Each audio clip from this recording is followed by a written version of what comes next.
V M Dakulgi, ಹಿರಿಯ ಸಾಹಿತ್ಯಗಳು, ಬೀದರ್.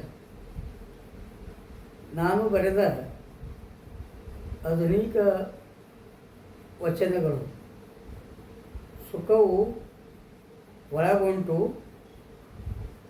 ದುಃಖವು ಒಳಗುಂಟು, ಸುಖ ದುಃಖಗಳು ಕರ್ಮದ ಆಧಾರ ಮೇಲೆ ಅವಲಂಬಿಸಿವೆ ನೋಡ.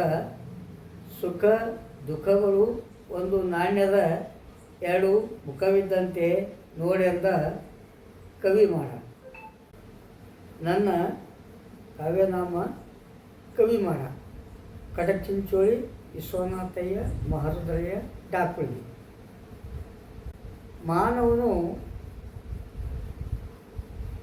ತಾನು ಮಾಡಿದ ಅನೇಕ ಕರ್ಮಗಳ ಆಧಾರದ ಮೇಲೆ ಸುಖವು ದುಃಖವು ಇಚ್ಛಿಸ್ತಿರ್ತಾನೆ. ಸುಖವು ನನ್ನಲ್ಲುಂಟೆಂದು ಅವನಿಗೆ ಗೊತ್ತಿಲ್ಲ, ದುಃಖವು ನನ್ನಲ್ಲುಂಟೆಂದು ಅವನಿಗೆ ಗೊತ್ತಿಲ್ಲ. ಸುಖ ದುಃಖಗಳು ಮಾನವನ ಆಧಾರ ಮೇಲೆ ಅವಲಂಬಿತವಾಗಿರ್ತವೆ. ಅದಕ್ಕೆ ಸುಖ ದುಃಖಗಳು ಹೇಗಿವೆ ಅಂದರೆ ಒಂದು ನಾಣ್ಯದ ಎರಡು ಮುಖಗಳು ಇದ್ದಂತೆ.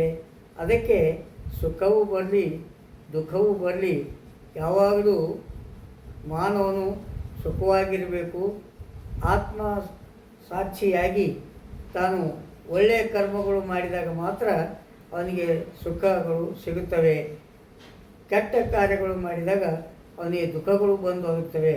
ಅದಕ್ಕೆ ದುಃಖವು ಮತ್ತು ಸುಖವು ನಮ್ಮೊಳಗೆ ಉಂಟೆಂದು ಕವಿ ಮಾಡವರು ಹೇಳ್ತಾರೆ.